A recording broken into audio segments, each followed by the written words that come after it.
Olá! Tudo bem com vocês? Espero que sim.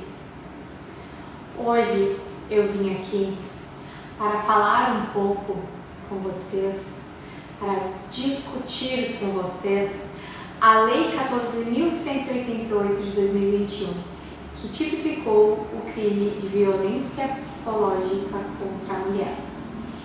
E eu acho importante, antes de adentrar na Lei 14.188, lembrar que a Lei Maria da Penha, no seu artigo 7º, anuncia as 5 formas de violência doméstica e familiar contra a mulher. A violência física, que pode ser desde uma contravenção penal de vias de fato, até a sua forma mais grave, que é o feminicídio, a violência psicológica, a violência sexual, patrimonial e violência moral. Porém, esse artigo 7º, ele não anuncia crimes, não trabalha necessariamente com crime ou contravenção.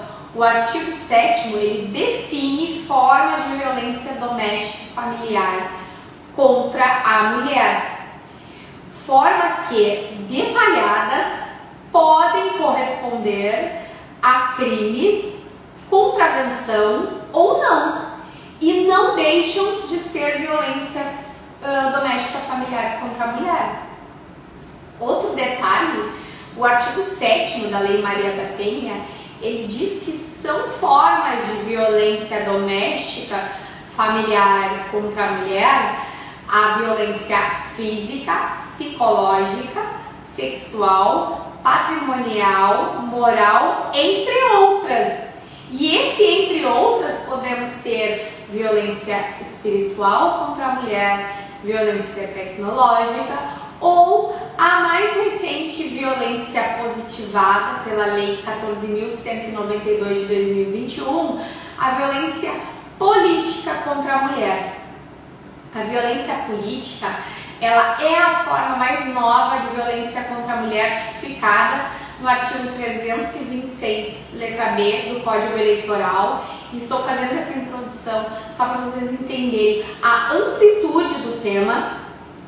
Entretanto, para não nos alongarmos, eu vou trabalhar aqui nesse vídeo a violência psicológica contra a mulher, que está no artigo 7º, inciso 2 da Lei Maria da Penha. Desde 2006, a Lei Maria da Penha já definia a violência psicológica contra a mulher como qualquer conduta que lhe cause dano emocional e diminuição da autoestima, ou que lhe prejudique e perturbe o pleno desenvolvimento, ou que vise degradar ou controlar suas ações, comportamentos, crenças, decisões, mediante ameaça, constrangimento, humilhação, manipulação, isolamento, vigilância constante, perseguição contumaz, insultos, chantagem, violação de sua intimidade, ridicularização, exploração e limitação do direito de ir e vir, ou qualquer outro meio que lhe cause prejuízo à saúde psicológica e à autodeterminação. E saliento já que a violação da intimidade, ela foi acrescentada em 2018 pela Lei 13.772. Tá? E o inciso 2º, artigo 7º da Lei Maria da Penha, ele não estava necessariamente atrelado a crime ou contravenção penal. Se tem violência psicológica, podendo essa violência corresponder a um crime, como por exemplo a ameaça, podendo corresponder a uma contravenção penal, ou não corresponder nem a crime, nem a contravenção penal, e não deixava de ser violência psicológica contra a mulher, admitindo então todos os consectários da Lei Maria da Penha, até mesmo uma medida protetiva.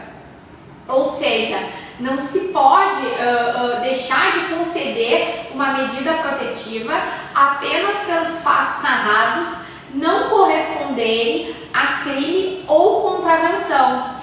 Para a concessão da medida protetiva, o fato narrado ele tem que se ajustar a uma forma de violência contra a mulher, mesmo que não constitua crime, mesmo que não constitua uma contravenção penal.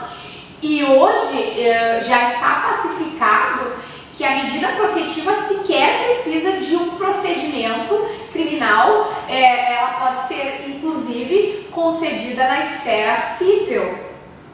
Então, a violência psicológica, ela estava literalmente nessa seara de uma violência muito comum e que não correspondia a crime ou contravenção, necessariamente, né? E até o advento da Lei 14.188, não existia crime para quem causasse dano emocional à mulher, mas não deixava de configurar então a violência psicológica. Não sei se vocês me entenderam, da Lei Maria da Penha, óbvio.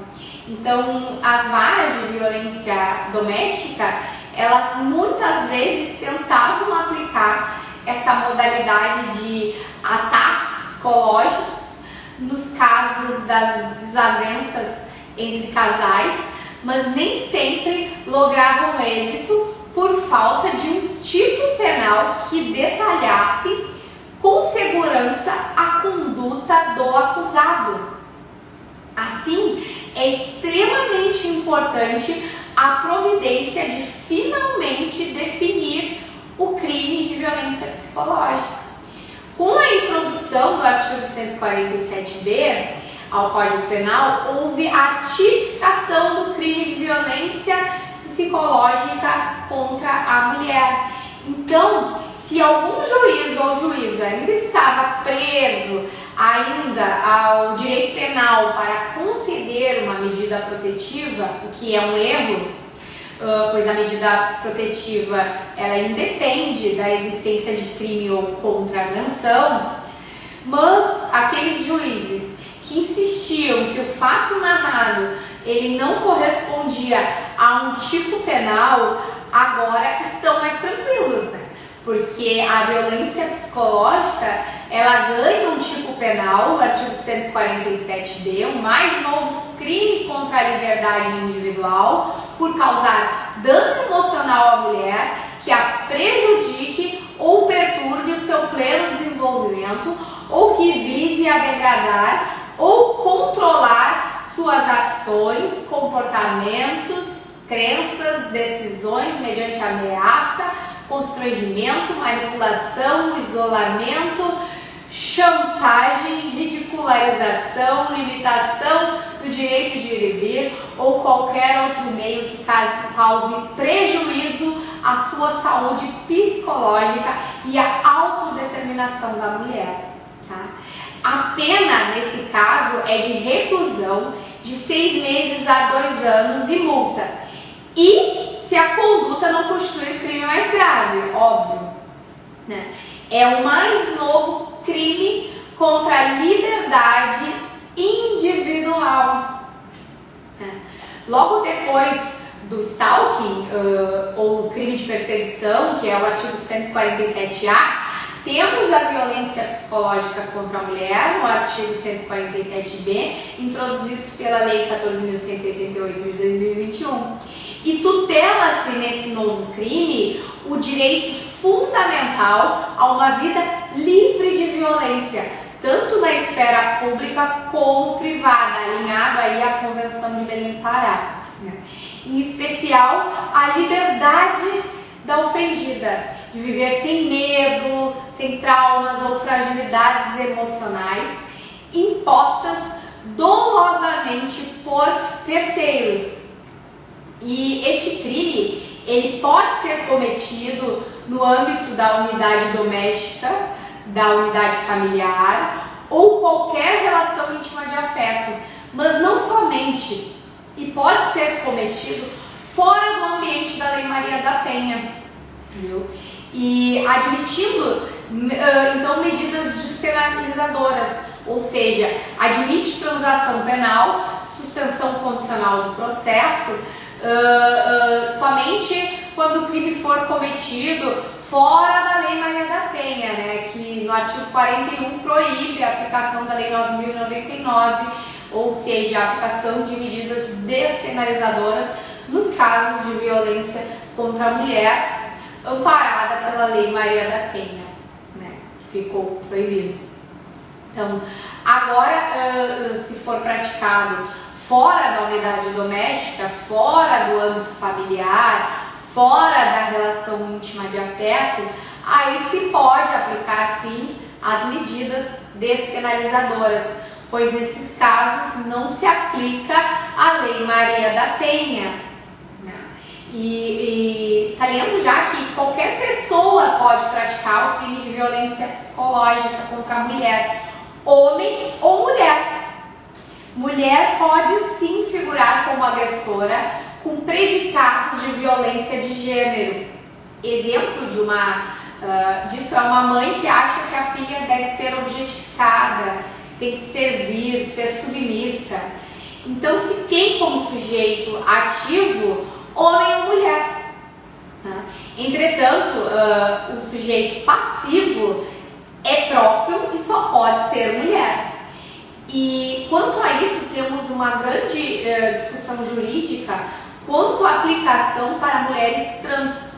Lá no crime de stalking, inclusive, o Ministério Público de São Paulo, ele publicou um enunciado no sentido que a expressão mulher abrange a mulher no sentido jurídico e psicológico, abrange a mulher trans. Basta que ela se identifique e tenha fama como mulher.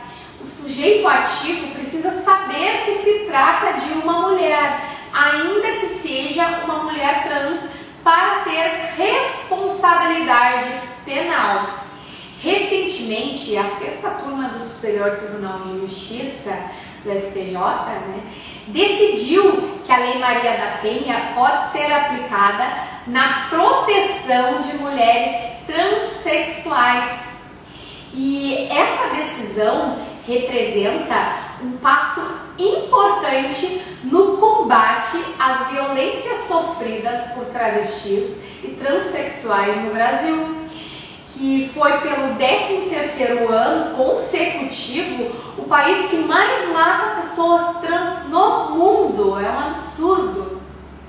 Agora, voltando ao tipo penal da violência psicológica, a maneira como o legislador ele redigiu o 147B, ao meu ver, foi infeliz. Eu sou uma defensora desse artigo, mas preciso criticar algumas expressões utilizadas que vão exigir do operador do direito um redobrado esforço até para não banalizarmos o artigo 147B. O legislador ele iniciou a tipificação demonstrando resultado, e isso é inédito, né? Quando nós lemos tipos penais, o legislador ele geralmente começa pela conduta geradora de um resultado. Nesse crime, ele começa pelo resultado e depois ele traz uma relação exemplificativa de condutas que podem causar o resultado. Eu costumo simplificar que o resultado central desse crime é causar dano emocional à mulher. Tá?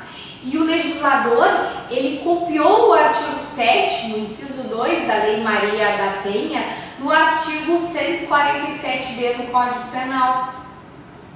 3 comportamentos do artigo 7º, inciso 2, o legislador não colocou no crime de violência psicológica, pois já tinha colocado no crime de perseguição, stalking.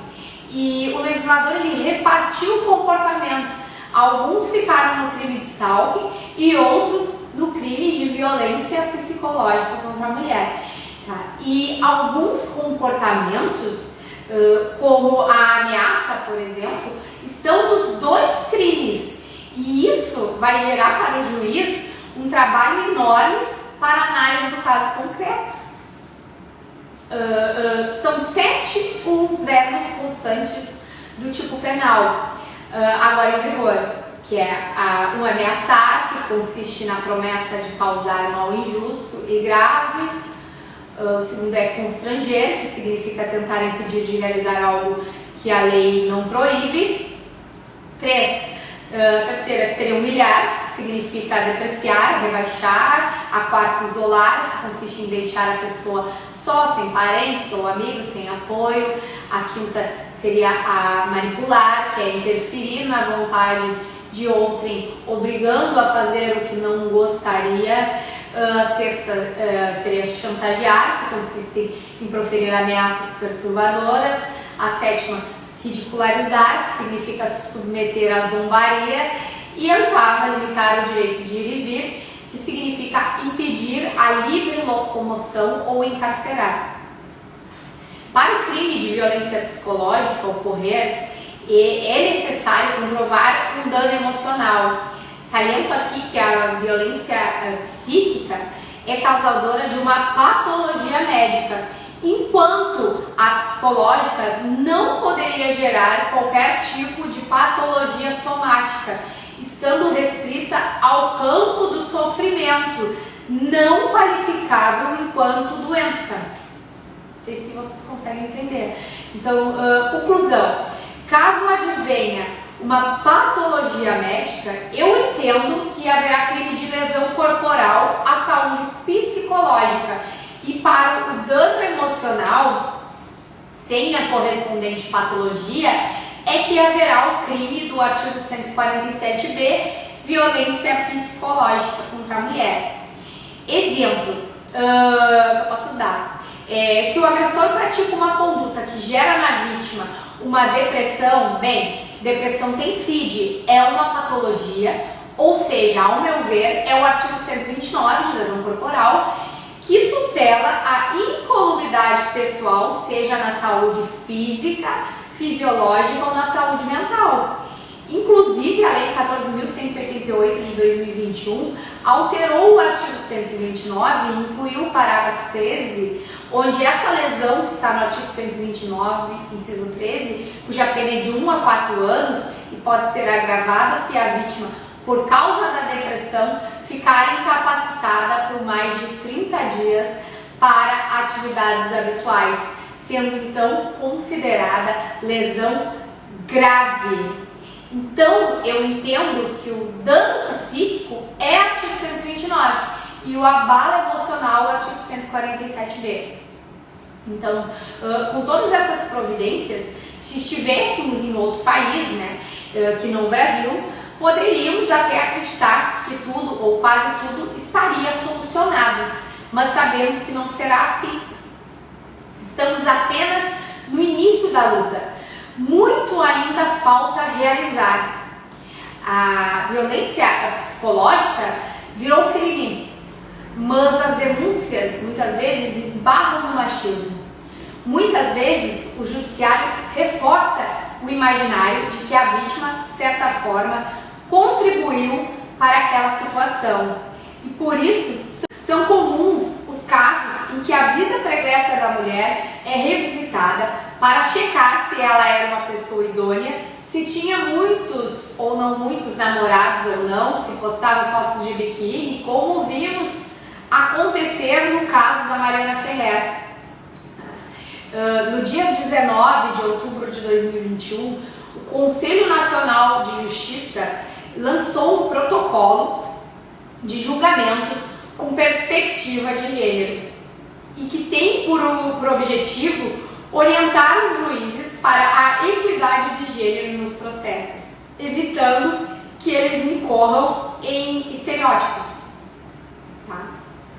Até o surgimento desse tipo penal, a gente não tinha como criminalizar algumas situações, por exemplo, menosprezo, inferioridade, que não envolvia uma ameaça. Não se conseguia enquadrar do ponto de vista criminal essas situações. E antes da criminalização, o encaminhamento de um caso de violência psicológica ele ficava a critério do delegado de polícia responsável.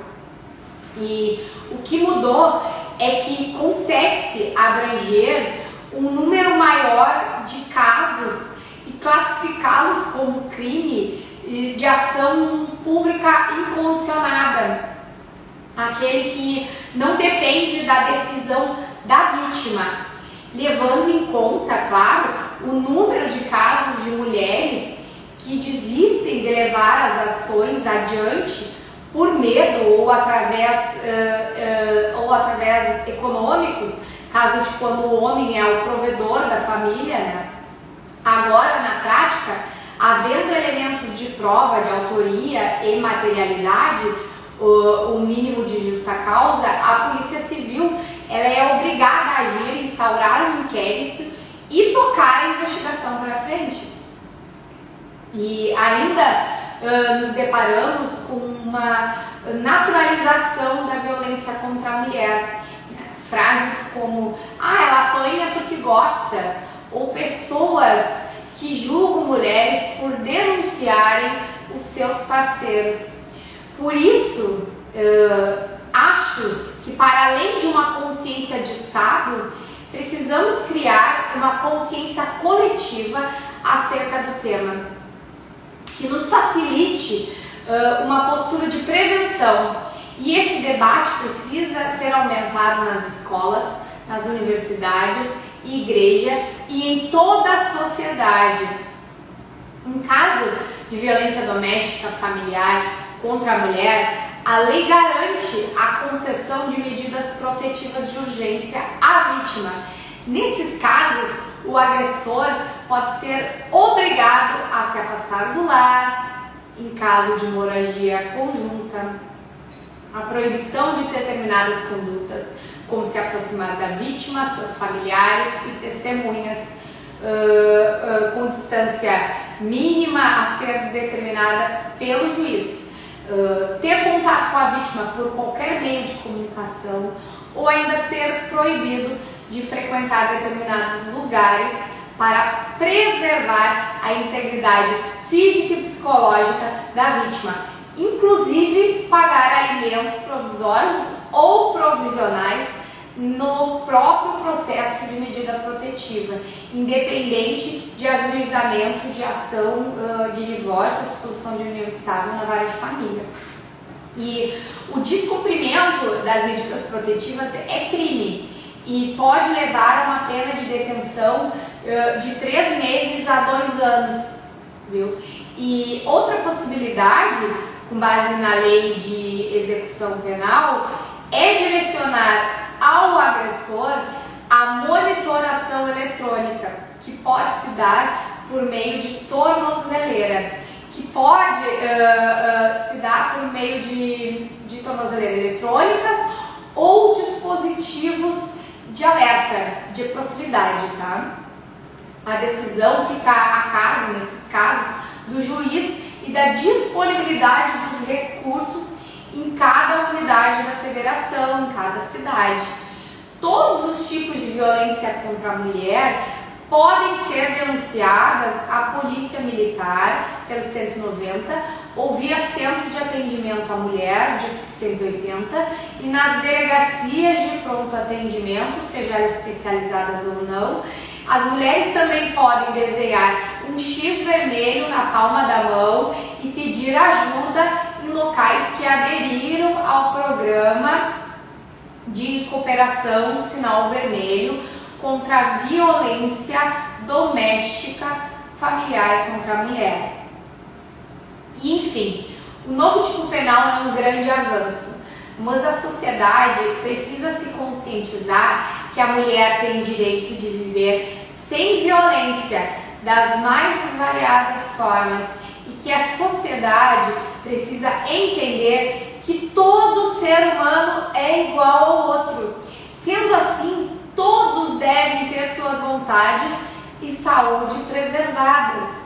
E se você sofre algum tipo de violência, denuncie. E se você conhece alguém que está passando por esse tipo de situação, acolha e não minimize a dor da vítima. Isso é muito importante. Eu espero ter ajudado em alguns esclarecimentos nesse vídeo e desejo a todas as mulheres que passam e passaram por essa situação uma boa recuperação e retomada de suas vidas, pois nós mulheres não dependemos de homens para sermos felizes e completas. Um grande abraço, espero que ao final tudo fique bem. Tchau, tchau, até a próxima.